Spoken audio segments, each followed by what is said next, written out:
Minister Lavrov, thank you for doing this. Do you believe the United States and Russia are at war with each other right now? I wouldn't say so. And in any case, this is not what we want. We would like to have normal relations with all our neighbors, of course, but generally with all countries on earth, especially with the great country like the United States. President Putin repeatedly expressed his respect for the American people, for the American history, for the American achievements in the world. And we don't see any reason why Russia and the United States cannot cooperate for the sake of the universe. But the United States is funding a conflict that you're involved in, of course, and now is allowing attacks on Russia itself. So that doesn't constitute war? We officially are not at war. But what is going on in Ukraine is some people call it hybrid war. I would call it hybrid war as well. But it is obvious that the Ukrainians would not be able to do what they're doing with long-range modern weapons without direct participation of the American servicemen. And this is dangerous, no doubt about this. We don't want to aggravate the situation, but since ATACMS and other long-range weapons are being used against mainland Russia, as it were, we are sending signals, and we hope that the last one, a couple of weeks ago, the signal with the new weapon system called the Reshnik, yes, was taken seriously.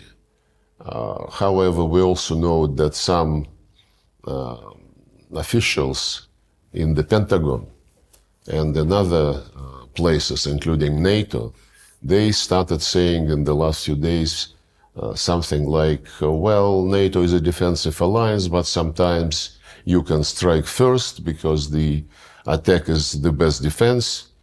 Some others in Stratcom, I think, Buchanan is his name, representative of Stratcom, he said something which allows for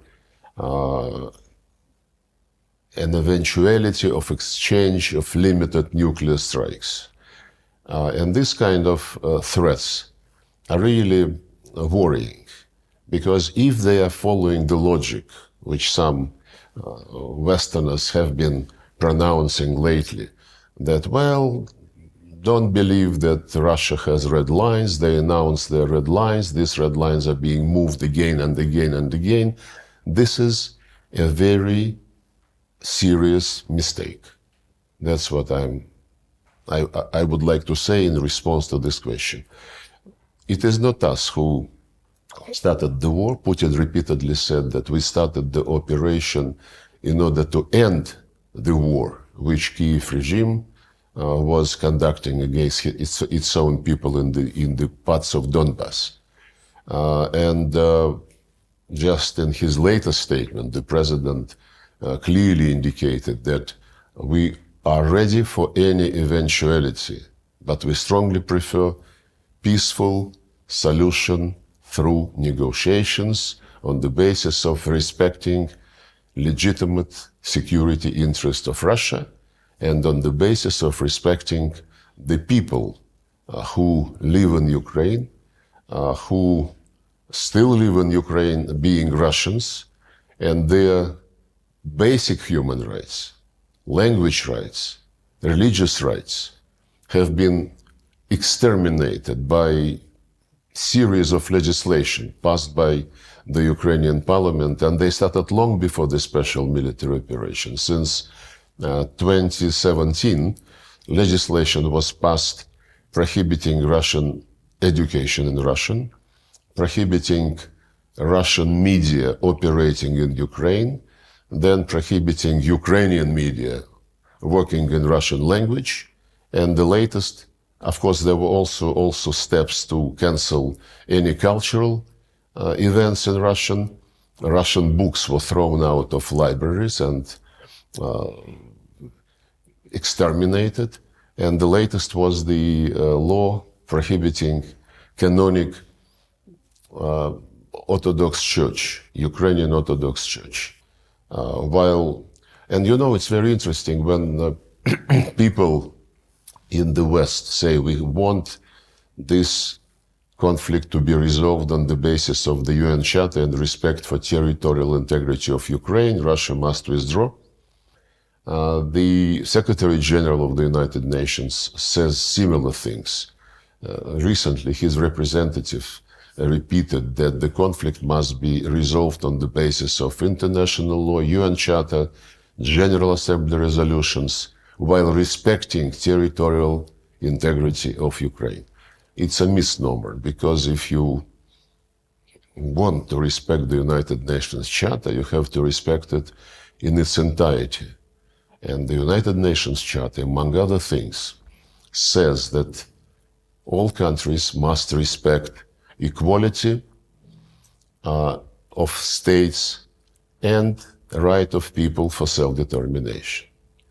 And they also mentioned the United Nations General Assembly resolutions, and this is clear that what they mean is the series of resolutions which they passed after the beginning of the special military operation, and which demand condemnation of Russia.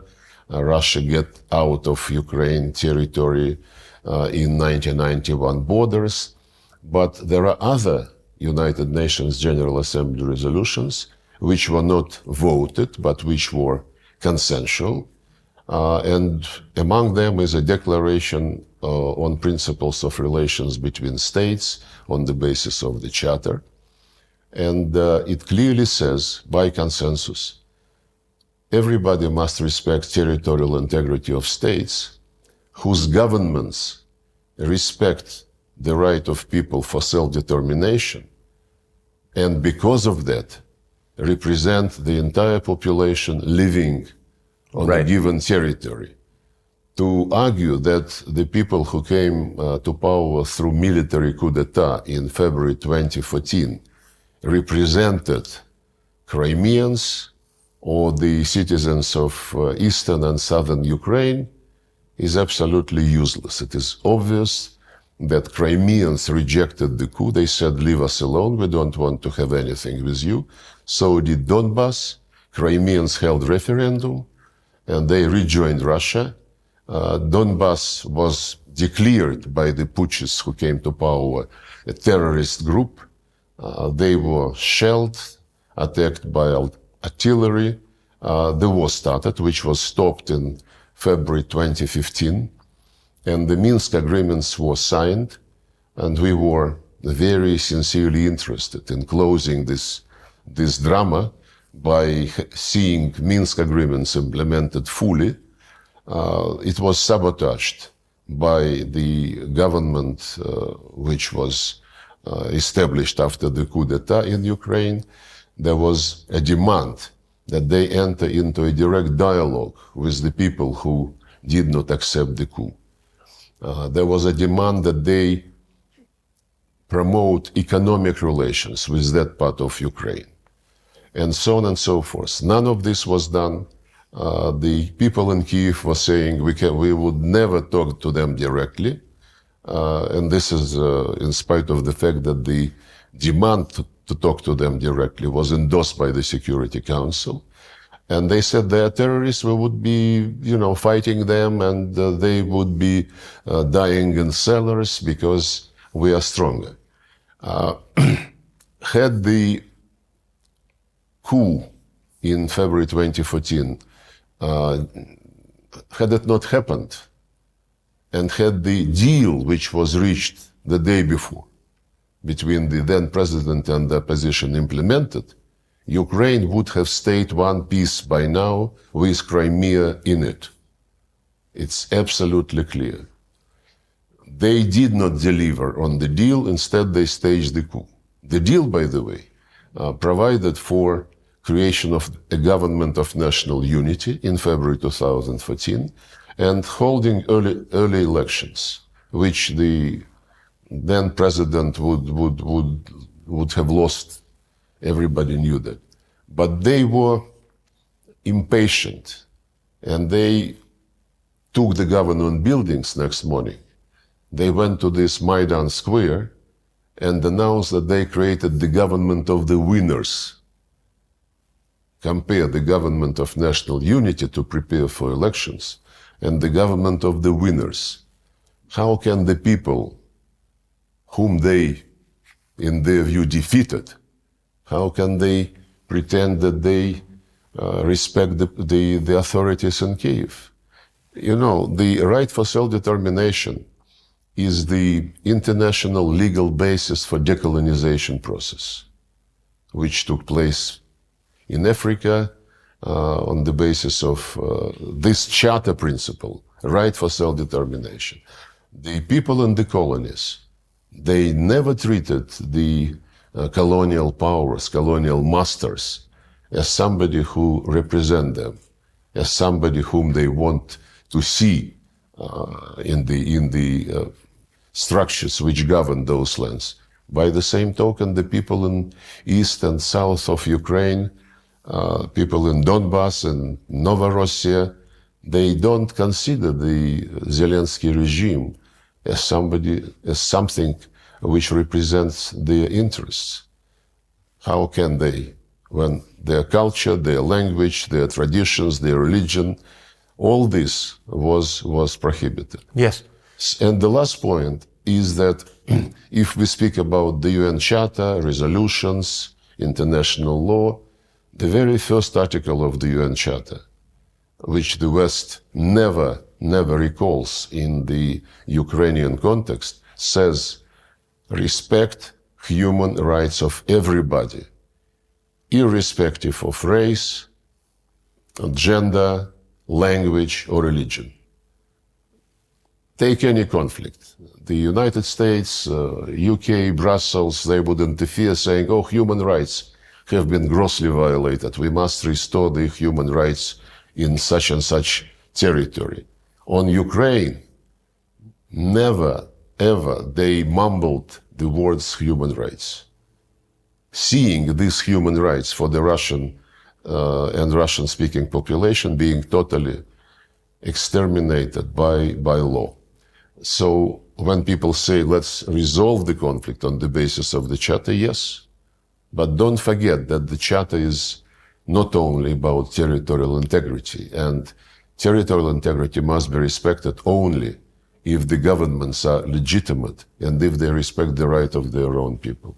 I want to go back to what you said a moment ago about the introduction or the unveiling of the hypersonic weapons system that you said was a signal to the West. What signal exactly? I think many Americans are not even aware that this happened. What message were you sending by showing it to the world? Well, the message is that you, the United States, and the allies of the United States, who also provide this long-range weapons to the Kiev regime, they must understand that we would be ready to use any means not to allow them to succeed in what they call strategic defeat of Russia. They fight for keeping their hegemony over the world, on any country, any region, any continent. We fight for our legitimate security interests. They say, for example, 1991 borders. Lindsey Graham, who visited some time ago Zelenskyy for another talk, he bluntly, in presence of Zelenskyy, I think, said that Ukraine is very rich with rare earth metals, and we cannot leave this richness to the Russians. We must take it. We fight, so they fight for the regime which is ready to sell or to give to the West all the natural and human resources. We fight for the people who have been living on these lands, whose ancestors were actually developing those lands, building cities, building factories for centuries and centuries. We care about people, not about natural resources which somebody in the United States would like to keep and to have Ukrainians just as servants sitting on these natural resources. So the message which we wanted to sell by testing in real action this hypersonic system is that we will be ready to do anything to defend our legitimate interest. We hate even to think about war with the United States, which will take, nuclear character. Our military doctrine says that the most important thing is to avoid a nuclear war. And it was us, by the way, who initiated in January 2022 the message, the joint statement by the leaders of the 5 permanent members of the Security Council, saying that we will do anything to avoid confrontation between us, acknowledging and respecting each other's security interests and concerns. This was our initiative. And the security interests of Russia were totally ignored when they rejected, about the same time, when they rejected the proposal to conclude a treaty on security guarantees for Russia, for Ukraine, in the context of coexistence and in the context when Ukraine would not be ever member of NATO or any other military bloc. This security interest of Russia were presented to the West, to NATO and to the United States. In December 2021, we discussed them several times, including during my meeting with Tony Blinken in Geneva in January, late January 2022, and this was rejected. So we would certainly like to avoid any misunderstanding. And since the people, some people in Washington and some people in London, in Brussels, seem to be not very capable to understand, we will send additional messages if they don't draw necessary conclusions. The fact that we're having a conversation about a potential nuclear exchange and it's real is remarkable, not something I thought I'd ever see. And it raises the question, how much back-channel dialogue is there between Russia and the United States? Has there been for the last 2.5 years? Is there any conversation ongoing? There are several channels, but mostly on exchange of people who served terms in Russia and in the United States. There were several swaps. There are also channels which are not advertised or publicized, but basically the Americans send through these channels the same message which they send publicly. You have to stop, you have to accept the way which will be based on the Ukrainian needs and Ukrainian position. They support this absolutely pointless peace formula by Zelenskyy, which was additioned recently by Victory Plan. They held several series of meetings, Copenhagen format, Bürgenstock, what have you, and they brag that next year, first half of next year, they will convene another conference and they will graciously invite Russia that time, and then Russia would be presented an ultimatum. All this is seriously repeated through various confidential channels. Now we hear something different, including Zelensky's statements that we can stop now at the line of engagement, line of contact. The Ukrainian government will be admitted to NATO, but NATO guarantees at this stage would cover only the territory controlled by the government, and the rest would be subject to negotiations, but the end result of these negotiations must be total withdrawal of Russia from Russian soil, basically. Wait, but just if I can just go back. Leaving Russian people to the Nazist regime, which exterminated all the rights of the Russian and Russian-speaking citizens of their own country. If I can just go back to the question of nuclear exchange. So there is no mechanism by which the leaders of Russia and the United States can speak to each other to avoid the kind of misunderstanding that could kill hundreds of millions of people. No. We have this channel, which is automatically engaged when ballistic missile launch is taking place.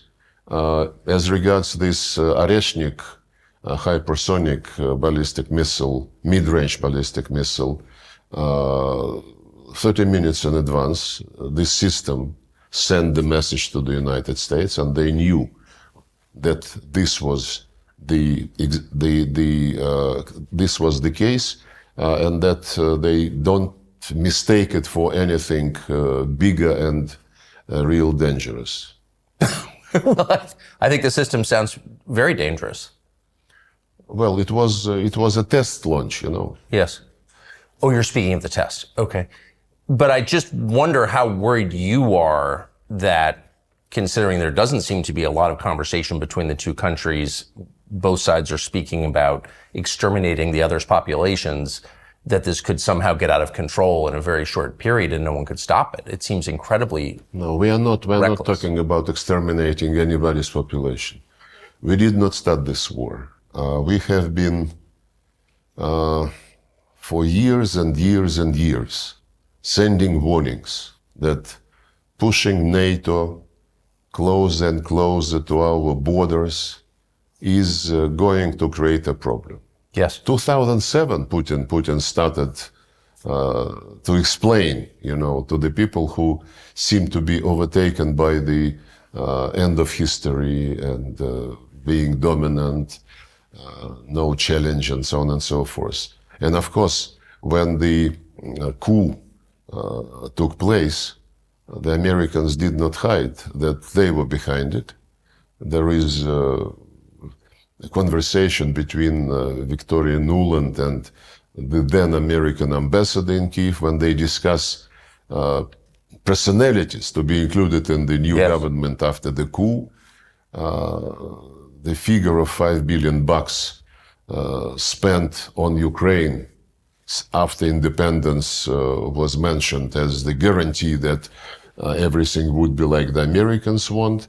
So we don't have any intention to exterminate Ukrainian people. They are brothers and sisters to the Russian people.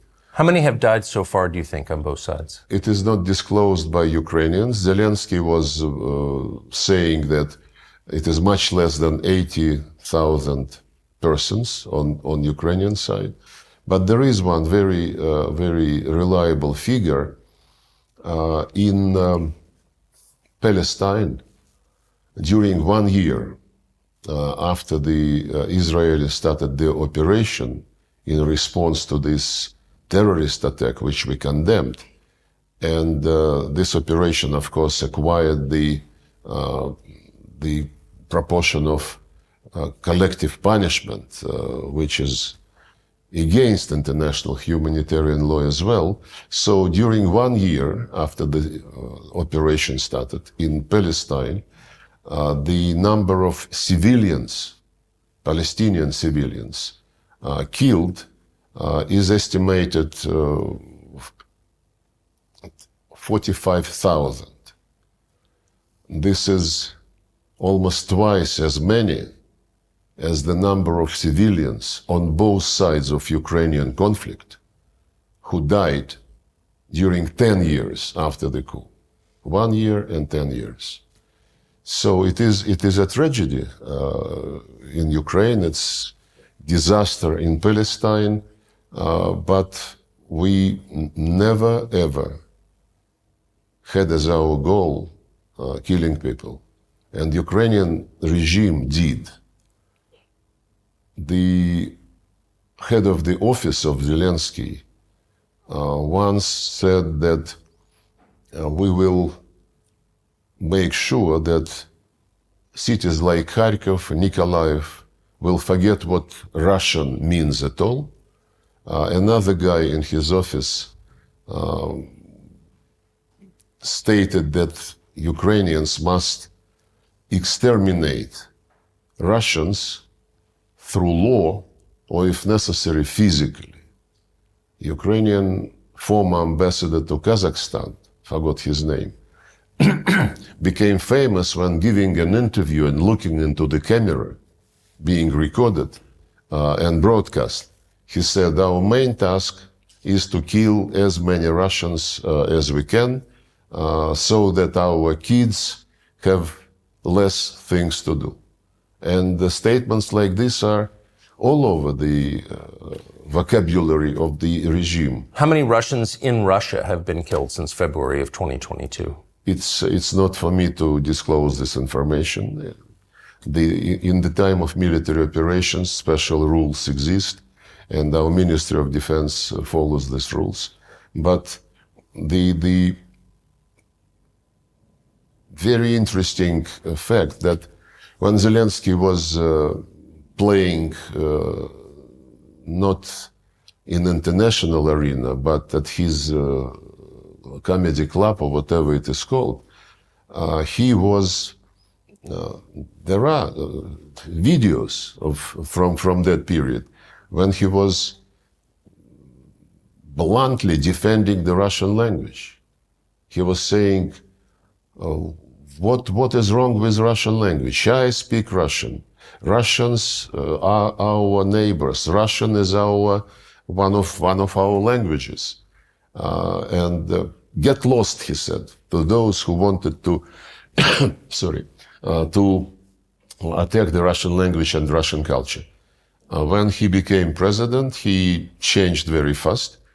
And before the military operations, in September 2021, he was interviewed. And at that time, he was conducting war against Donbass in violation of the Minsk agreements. And the interviewer asked him what he thought about the people on the other side of the line of contact. And he answered very thoughtfully, there are people and there are species. And if you, living in Ukraine, feel associated with the Russian culture, my advice to you, for the sake of your kids, for the sake of your grandkids, get out to Russia. And if this guy wants to bring Russians and people of Russian culture back under his territorial integrity, I mean, it shows that he is not adequate. So what are the terms under which Russia would cease hostilities? Like what are you asking for? 10 years ago, in February 2014, we were asking only for the deal between the president and the opposition. Yes. To have government of national unity, to hold early elections, to be implemented. The deal was signed, and we were asking for the implementation of this deal. They were absolutely impatient and aggressive, and they were, of course, pushed, I have no slightest doubt, by the Americans, because if Victoria Nuland and the US ambassador agreed the composition of the government, why wait for 5 months to hold early elections? The next time we were in favor of something was when the Minsk agreements were signed. Yes. I was there. The negotiations lasted for 17 hours. And the deal was, Crimea was lost by that time because of referendum, and nobody, including my colleague John Kerry, meeting with us, nobody in the West was raising the issue of Crimea. Everybody was concentrated on Donbass. And the Minsk agreements provided for territorial integrity of Ukraine, minus Crimea. This was not even raised. And a special status for a very tiny part of Donbass, not for the entire Donbass, not for Novorossiya at all. Part of Donbass, under these Minsk agreements endorsed by the Security Council, should have the right to speak Russian language, to teach Russian language, to study in Russian, to have local law enforcement like in the states of US, to be consulted when judges and prosecutors are appointed by the central authority, and to have some facilitated economic connections with neighboring regions of Russia. That's it. Something which President Macron promised to give to Corsica and still is considering how to do this. And when these agreements were sabotaged all along, first by Poroshenko and then by Zelenskyy, both of them, by the way, came to presidency running on the promise of peace, and both of them lied. So when these Minsk agreements were sabotaged to the extent that we saw the attempts to take this tiny part of Donbass by force, and we, as Putin explained, we have, at that time, we suggested these security arrangements to NATO and the United States, which was rejected.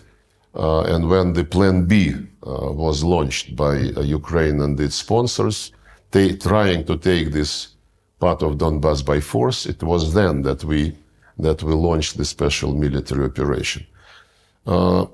Had they implemented the Minsk agreements, Ukraine would be one piece minus Crimea.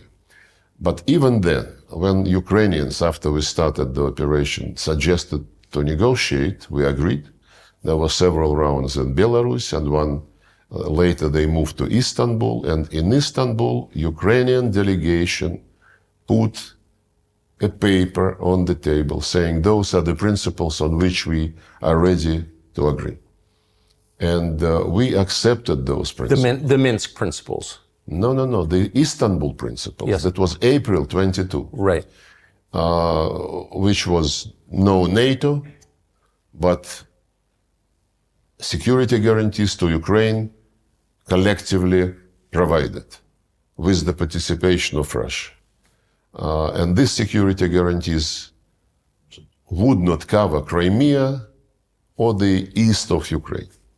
It was their proposal. And it was initialed. And the head of the Ukrainian delegation in Istanbul, who is now the chair of the Zelenskyy faction in the parliament, he recently, a few months ago, in an interview, he confirmed that this was the case. And on the basis of these principles, we were ready to draft a treaty. But then this gentleman who headed the Ukrainian delegation in Istanbul, he said that Boris Johnson visited and told them to continue to fight. Then there was... But Boris Johnson, on behalf of... He said no, but, you know, the guy who initialed the paper, he said it was Boris Johnson. Other people say it was Putin who ruined the deal because of the massacre in Bucha. But massacre in Bucha is something which they never mentioned anymore. Massacre in Bucha. I do, and we do. In a sense, they are on the defensive. Several times in the United Nations Security Council, sitting at the table with Antonio Guterres, 2 years ago and last year, last year and this year, the General Assembly, I raised the issue of Bucha and said, guys, it is strange that you are silent about Bucha because you were very vocal when BBC team found itself on a street where the bodies were located. And I inquired, can we get the names of the persons whose bodies were broadcast by BBC? Total silence. I addressed Antonio Guterres personally in the presence of the Security Council members. He did not respond. Then at my press conference in New York, after the end of the General Assembly last September, I asked all the correspondents, guys, you are journalists.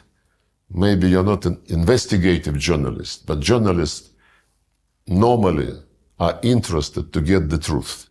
And Bucha thing, which was played all over the media outlets, condemning Russia, is not of any interest to anyone. Politicians, UN officials, and now even journalists.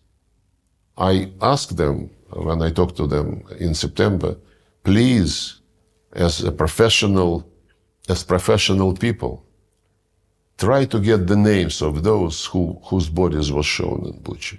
No answer. Just like we don't have any answer to the question, where is the results of medical analysis of Alexei Navalny, who died recently, but who was treated in Germany in the fall of 2020. When he felt bad on a plane over Russia, the plane landed, he was treated by the Russian doctors in Siberia. Then the Germans wanted to take him. We immediately allowed the plane to come. They took him. In less than 24 hours, he was in Germany. And then the Germans continued to say that we poisoned him. And we asked them, can you, and they announced that the analysis confirmed that he was poisoned. We asked for the test results to be given to us. They said, no, we give it to Organization on Chemical Weapons. We went to this organization, we are members, and we said, can you show to us, because this is our citizen, we are accused of having poisoned him. They said, the Germans told us not to give it to you because they found nothing in the civilian hospital. And the announcement that he was poisoned was made after he was treated in a military hospital, Bundeswehr hospital. So it seems that this secret is not going. So how did Navalny die? Well, he died serving the term in Russia. But he, during, as far as it was reported, every now and then he felt not well, which was another reason why we continued to ask the Germans, can you show us the results which you found? Because we did not find what they found. And what they did to him, I don't know. What the Germans did to him? Yeah, because they don't explain to anybody, including us. Or maybe they explain to the Americans. Maybe this is credible, but they never told us how they treated him, what they found, and what methods they were using. How do you think he died? I'm not a doctor, but for anybody to guess, even for the doctors to try to guess, they need to have information. And if the person was taken to Germany to be treated after he had been poisoned, the results of the tests cannot be secret. We still cannot get anything credible on the fate of Skripal, Sergei Skripal, and his daughter. The information is not provided to us. He is our citizen, she is our citizen, and we have all the rights under conventions which the UK is party to get information. Why do you think, so many threads, but why do you think that Boris Johnson, former Prime Minister of the UK, would have stopped the peace process in Istanbul. On whose behalf was he doing that? Well, I met with him a couple of times, and I wouldn't be surprised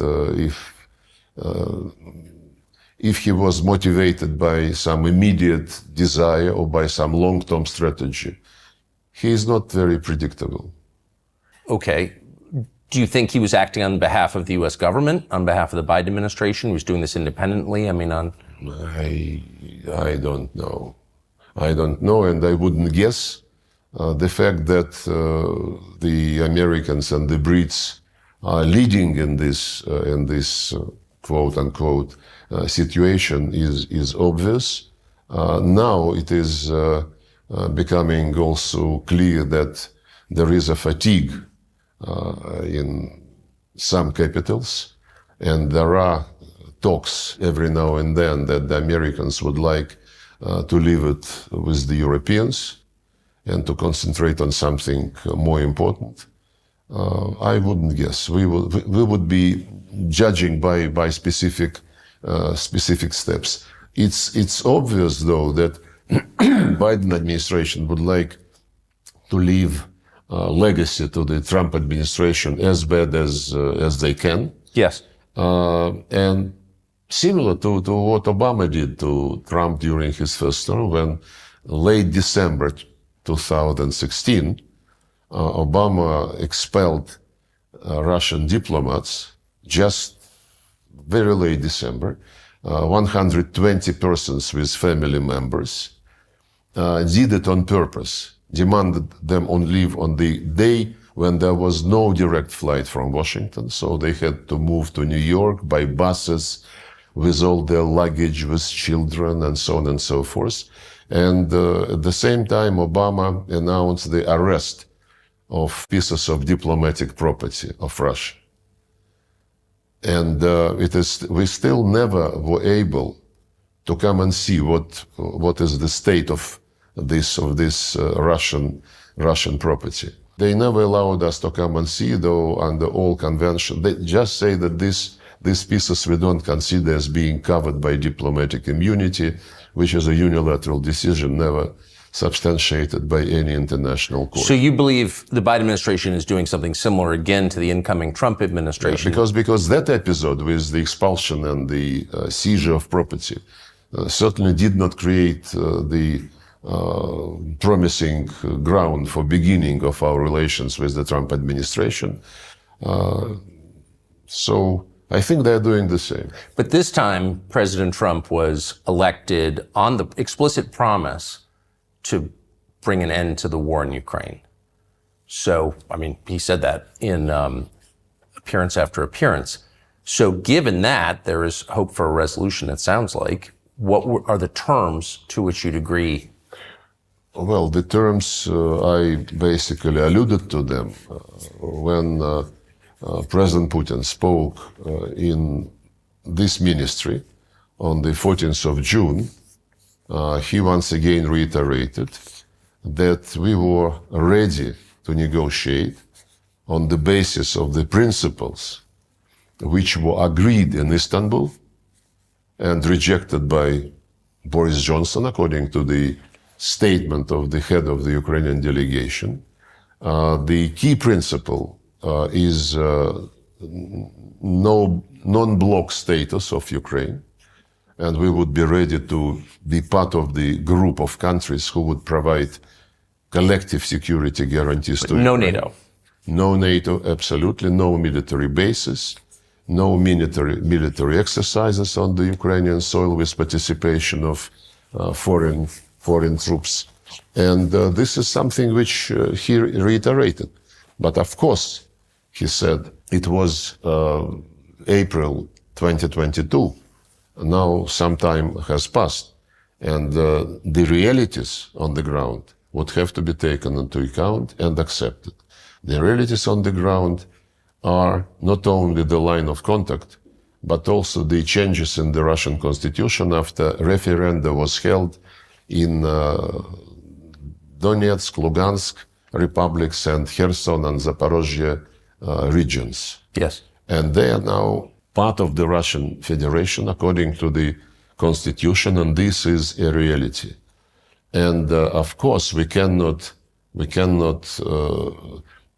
tolerate a deal which would keep the legislation, which I quoted, prohibiting Russian language, Russian media, Russian culture, Ukrainian Orthodox Church, because it is a violation of the obligations of Ukraine under the UN Charter, and somebody must be done about it. And the fact that the West, since this Russophobic legislative offensive started in 2017, since the West was totally silent, and it is silent until now, of course, we would have to pay attention to this in a very special way.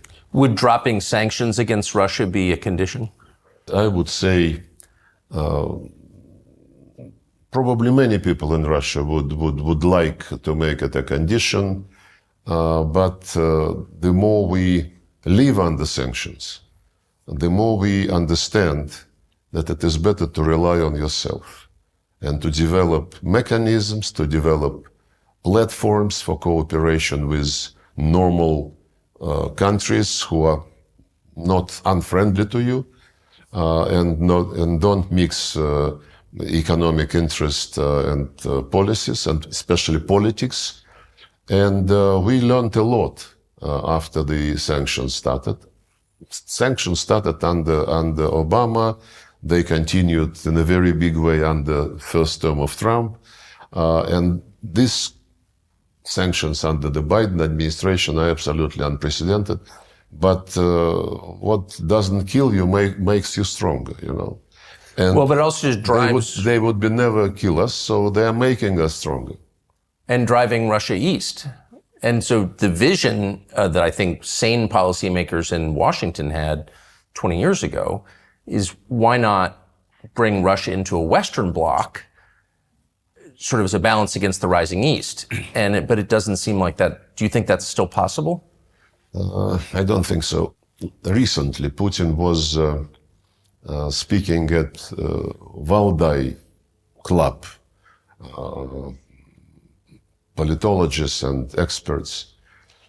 He said we would never be back at the situation of early 2022.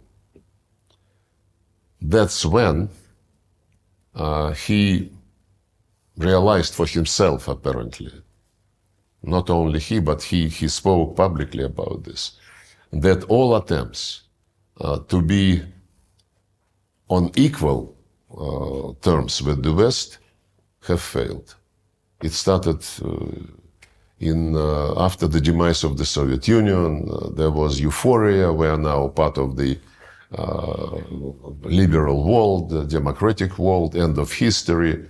But very soon it became clear to most of the Russians that in the 90s we were treated as, at best, as junior partner, maybe not even as a partner, but as a place where the West can organize things like it wants, striking deals with oligarchs, buying resources and assets, and then probably the Americans decided that Russia is in their pocket. Boris Yeltsin, Bill Clinton, buddies, laughing, joking. But even at the end of Yeltsin's term, he started to contemplate that this was not something she wanted for Russia. And I think this was very obvious when he appointed Putin prime minister and then left earlier and blessed Putin as his successor for the elections which were coming and which Putin won. But when Putin became president, he was very much open to cooperation with the West. And he mentions about this quite regularly when he speaks with interviewers or at some international events. I was present when he met with George Bush Jr., with Obama. Well, after the meeting of NATO in Bucharest, which was followed by NATO-Russia summit meeting in 2008, when they announced that Georgia and Ukraine will be in NATO, and then they tried to sell it to, we asked why. There was lunch and Putin asked, what was the reason for this? Good question. And they said, this is something which is not obligatory. How come? Well, to start the process of joining NATO, you need a formal invitation. And this is a slogan. Ukraine and Georgia will be in NATO. But this slogan, became obsession for some people in Tbilisi first, when Saakashvili lost his senses and started the war against his own people under the protection of OSCE mission with the Russian peacekeepers on the ground. And the fact that he launched this was confirmed by the European Union investigation which they launched and which concluded that he gave the order to start. And for Ukrainians, it took a bit longer. And they were cultivating this pro-Western mood. Pro-Western is not bad, basically. Pro-Eastern is also not bad. What is bad is that you tell people either or. Either you go with me or you're my enemy. What happened before the coup in Ukraine? In 2013, the president of Ukraine, it was Mr. Yanukovych, negotiated with the European Union some association agreement which would nullify tariffs on most of the Ukrainian goods to the European Union and the other way around. And at some point, when he was meeting with Russian counterparts, we told him, you have already, Ukraine was part of the free trade area of the Commonwealth of Independent States, no tariffs for everybody. And we, Russia, negotiated agreement with World Trade Organization for some 15, 17 years, mostly because we bargained with European Union and we achieved some protection for many of our sectors, agriculture, some others. And we explained to the Ukrainians that if you go zero in your trade with European Union, we would have to protect our customs border with you, with Ukraine. Otherwise, the zero tariff European goods would flood and would be hurting our industries, which we tried to protect and agreed for some protection. Then we suggested to the European Union, guys, Ukraine is our common neighbor.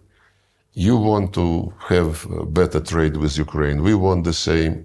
Ukraine want to have markets both in Europe and in Russia. Why don't we sit three of us and discuss it like grown-ups? The head of the European Council, Commission was the Portuguese, Barroso was his name. And he responded, it's none of your business what we do with Ukraine. We, for example, we, the European Union, we don't ask you to discuss with us your trade with China. Absolutely arrogant answer. And then the president of Ukraine, Yanukovych, he convened his experts, and the experts said, yes, it would be not very good if we have opened the border with European Union, but the customs border with Russia would be closed, and they would be checking, what is coming, so that the Russian market is not affected. And he announced in November 2013 that he cannot sign the deal immediately, and he asked the European Union to postpone it for until next year. That was the trigger for Maidan, which was immediately thrown up and ended by the coup. My point is that this either or, actually the first coup took place in 2004, when after second round of elections, the same Mr. Yanukovych won presidency, the West raised hell, and put pressure on the Constitutional Court of Ukraine to rule that there must be a third round. And the Constitution of Ukraine says 2 rounds. And the Constitutional Court, under the pressure of the West, violated the Constitution for the first time then. And pro-Western candidate was chosen. At that time, when all this was taking place and boiling, the European leaders were publicly saying, Ukrainian people must decide, are they with us or with Russia? This either or is still very much. But it is the way that big countries behave. I mean, there are certain orbits, and now it's BRICS versus NATO, US versus China. And it sounds like you're saying the Russian-Chinese alliance is permanent. Well, we are neighbors. We are neighbors, of course. And geography is very important. And but you're also neighbors with Western Europe. You're part of it, in effect. Well, through Ukraine, and the Western Europe wants to come to our borders. And there were plans that, were discussed almost openly to put British naval bases on the Sea of Azov. Crimea was eyed, dreaming about creating NATO base in Crimea, and so on and so forth. We have been very friendly with Finland, for example. Overnight, the Finns came back to early years of preparation for World War II, when they were best allies of Hitler, and all this neutrality, all this friendship, going to sauna together, playing hockey together, all this disappeared overnight. So maybe this was deep in their hearts, and the neutrality was burdening them, and niceties were burdening for them. I don't know. That's totally possible. Can you negotiate with Zelenskyy? You've pointed out that he has exceeded his term. He's not, democratically elected president of Ukraine anymore. So do you consider him a suitable partner for negotiations? Putin addressed this issue as well, many times. In September 2022, during the first year of the special operation, Zelenskyy, in his conviction that he would be dictating the terms of the situation also to the West, he signed a decree prohibiting any negotiations with Putin's government. And when during public events, after that episode, Putin is asked why Russia is not ready for negotiations, he said, don't turn it upside down. We are ready for negotiations, provided it will be based on the balance of interest tomorrow. But Zelenskyy signed this decree prohibiting negotiations. And for starters, why don't you tell him to cancel it publicly? This will be a signal that he wants negotiations. Instead, Zelenskyy invented his peace formula. Later it was additioned by victory plan. And they keep saying, we know what they say when they meet with European Union ambassadors and in other formats. They say, no deal unless the deal is on our terms. And I mentioned to you they are planning now the second summit on the basis of this peace formula, and they don't shy away from saying we will invite Russia to put in front of it the deal which we agreed already with the West. And when our Western colleagues sometimes say nothing about Ukraine without Ukraine, in effect, this implies that anything about Russia without Russia, because they discuss what kind of conditions we must accept. By the way, recently they already violate tacitly the concept nothing about Ukraine without Ukraine. There are passes, there are messages. They know our position. We are not playing double game. What Putin announced is the goal of our operation. It's fair. It's fully in line with the United Nations Charter. First of all, the rights, language rights, minority rights, national minority rights, religious rights, and it's fully in line with OSCE principle. There is an organization for security and cooperation in Europe which is still alive. And the summit of this organization, well, several summits of this organization clearly stated that security must be indivisible, that nobody should expand his security at the expense of security of others, and that, most important, no organization in Euro-Atlantic space shall claim dominance. This was, last time it was confirmed by OSCE 2010.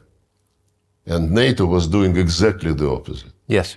So we have legitimacy, in our position. No NATO on our doorsteps because OSCE, agreed that this should not be the case if it hurts us. And please restore the rights of Russians. Who do you think has been making foreign policy decisions in the United States? This is a question in the United States. Who is making these decisions? I wouldn't guess. I haven't seen Tony Blinken for years. 2 years ago, I think, at the G20 summit, was it in Rome or somewhere?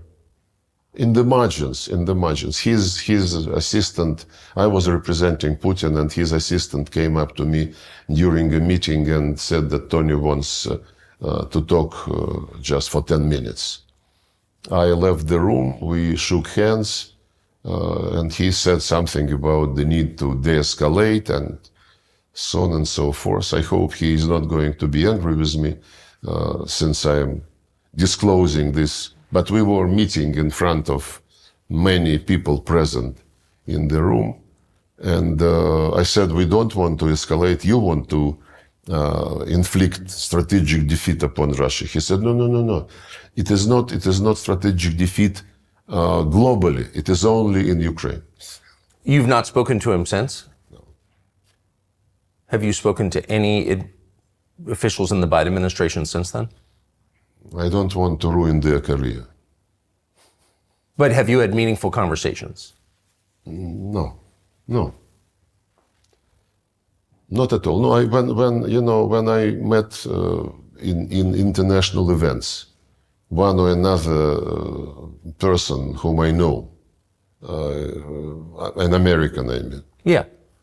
Some of them say hello, some of them exchange few words, but I never impose myself. Because but nothing meaningful behind the scenes. It's becoming contagious, when they see, when somebody sees an American talking to me or a European talking to me. Europeans are running away when they see me. During the last G20 meeting, it was ridiculous. Grown-up people, mature people, they behave like kids, so childish, unbelievable.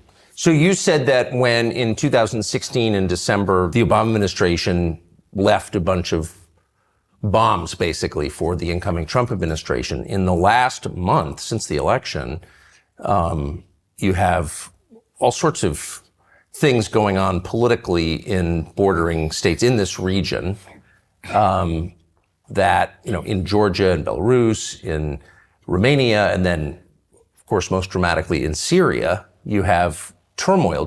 Does this seem like part of an effort by the United States to make the resolution more difficult? There is nothing new, frankly, because the U.S. Historically, in foreign policy, was motivated by making some trouble and then to see if they can fish in the muddy water.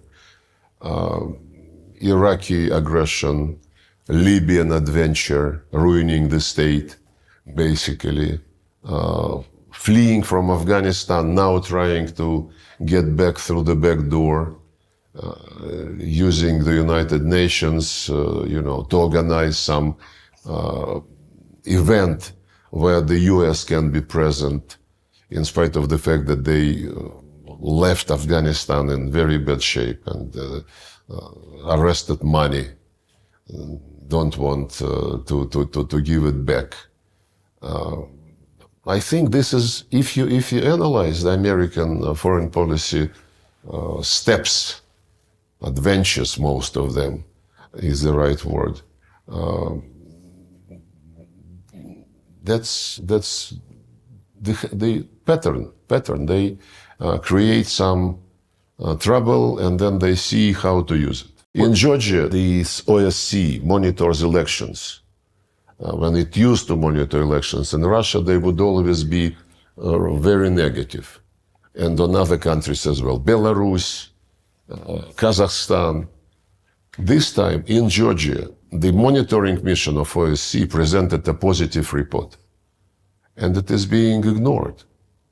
So when you need endorsement of the procedures, you do it when you like the results of the election. If you don't like the results of elections, you ignore it. It's like when the United States and other Western countries recognized unilateral declaration of independence of Kosovo, they said this is the self-determination being implemented.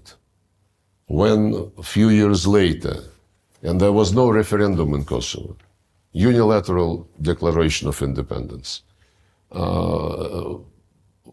By the way, after that, the Serbs approached International Court of Justice, which ruled that, normally they are not very specific, in their judgment, but they ruled that unilateral, or rather, when part of a territory declares independence, it is not necessarily to be agreed with the central authorities. And when a few years later, Crimeans were holding referenda with invitation of many international observers, not from international organizations, but from parliamentarians in Europe, in Asia, in post-Soviet space, they said, no, we cannot accept this because this is violation of territorial integrity. Right. You pick and choose. The UN Charter is not a menu. You have to respect it in all its entirety. So who's paying the rebels who've taken parts of Aleppo? Is the Assad government in danger of falling? What is happening exactly in your view in Syria? We had a deal when this crisis started, and we are organized the Astana process of Russia, Turkey, and Iran. We meet regularly, and another meeting is being planned before the end of the year or early next year to discuss the situation on the ground.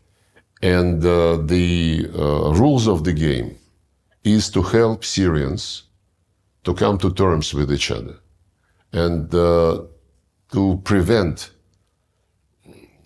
separatist trends from getting strong. That's what the Americans are doing in the east of Syria when they groom some Kurdish separatists using the profits from oil and grain, salt, the resources which they occupy. This Astana format is a useful combination of players, if you wish, and we're very much concerned. After this happened with Aleppo and surroundings, I had a conversation with the Turkish Minister of Foreign Affairs and with Iranian colleague. We agreed to try to meet this week. Did you see it coming? Hopefully in Doha, in the margins of this international conference. We would like to discuss the need to come back to strict implementation of the deals on Idlib area, because Idlib de-escalation zone was the place from where the terrorists moved to take Aleppo. And the arrangements reached in 2019 and 2020 provided for our Turkish friends to control the situation in the Idlib de-escalation zone and to separate the Hayat Tahrir al-Sham, former Nusra, from the opposition which is non-terrorist and which cooperates with Turkey. Apparently, it is not yet the. And another deal was the opening of M5 route from Damascus to Aleppo, which is also now taken completely by the terrorists. So we as ministers of foreign affairs would discuss the situation, hopefully, this coming Friday, and the military of all three countries and the security people are in contact with each other. But the Islamist groups, the terrorists you just described, who is backing them? Well, we have some information, and we would like to discuss with all our partners in this process the way to cut the channels of financing and arming them. The information which is being floated, and it's in the public domain, mentions the Americans, the Brits, among others. Some people say that Israel is interested in making this situation aggravate so that Gaza is not under very close scrutiny. It's a complicated game. Many actors are involved, and I hope that the contacts which we are planning for this week will help stabilize the situation. What do you think of Donald Trump? I met him several times when he was having meetings with Putin, and when he received me twice, I think, in the Oval Office when I was visiting for bilateral talks. Well, I think he's a very strong person, a person who wants results, who doesn't like procrastination on anything. And this is my impression. He's very friendly in discussions, but this does not mean that that he is pro-Russian, as some people try to present him. The amount of sanctions we received under the Trump administration was very, very, very big. And we respect any choice which is made by the people when they vote.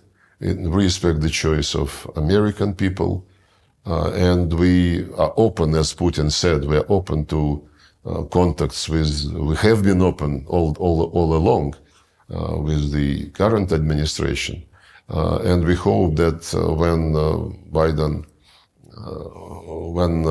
Donald Trump is inaugurated, we will understand what the ball, as Putin said, is on their side. We never severed our contacts, our ties in economy, trade, on security, on anything.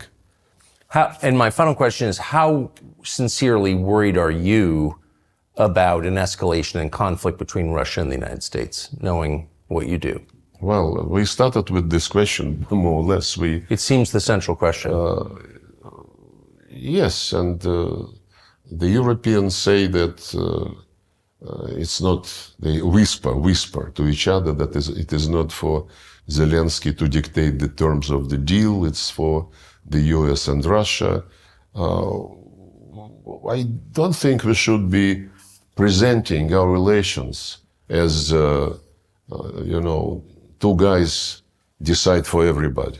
Not at all. It is not our style. We prefer the manners which dominate in BRICS, in Shanghai Cooperation Organization, where the UN Charter principle of sovereign equality of states is really embodied.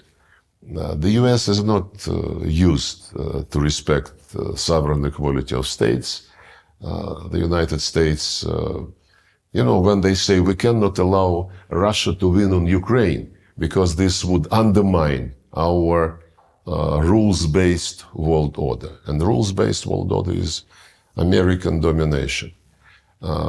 Now, by the way, NATO, at least under Biden administration, is eyeing the entire Eurasian continent.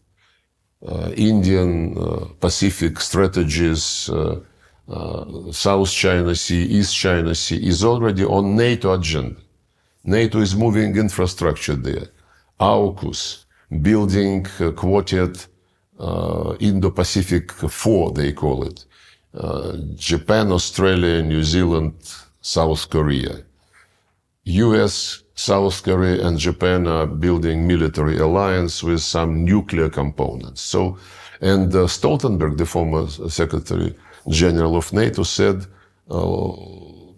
last year after the summit, which he said, your Atlantic security is indivisible from Indo-Pacific security. When he was asked, does it mean that you go beyond territorial defense? No, it doesn't go beyond territorial defense, but to defend our territory, we need to be present there. This element of preemption is more and more present. But with the United States, we don't want war with anybody. And as I said, 5 nuclear states declared at the top level in January 2022 that we don't want confrontation with each other and that we shall respect each other's security interests and concerns. And it also stated nuclear war can never be won, and therefore nuclear war is not possible. And the same was reiterated bilaterally between Russia and the United States, Putin-Biden, when they met in 21 in Geneva in June. Basically, they reproduced the statement by Reagan and Gorbachev of 1987, I think, no nuclear war. And this is absolutely in our vital interest, and I hope that this is also in vital interest of the United States. I say so because some time ago, Mr. Kirby, who is White House communications coordinator or whatever, he was asking questions, answering questions, and about escalation and about possibility of nuclear weapons being employed. And he said, oh, no, we don't want escalation because then if there is some nuclear element, then our European allies would suffer. So even mentally, he excludes that the United States can suffer. And this is something which makes the situation a bit risky. It might, if this mentality prevails, then some reckless steps could be taken, and this is bad. So what I think you're saying is American policymakers imagine there could be a nuclear exchange that doesn't directly affect the United States, and you're saying that's not true. That's what I said, yes. No, but professionals in deterrence, nuclear deterrence policy, they know very well that it's a very dangerous game. And to speak about a limited exchange of nuclear strikes is an invitation to disaster, which we don't want to happen. Mr. Lavrov, thank you very much. Thank you.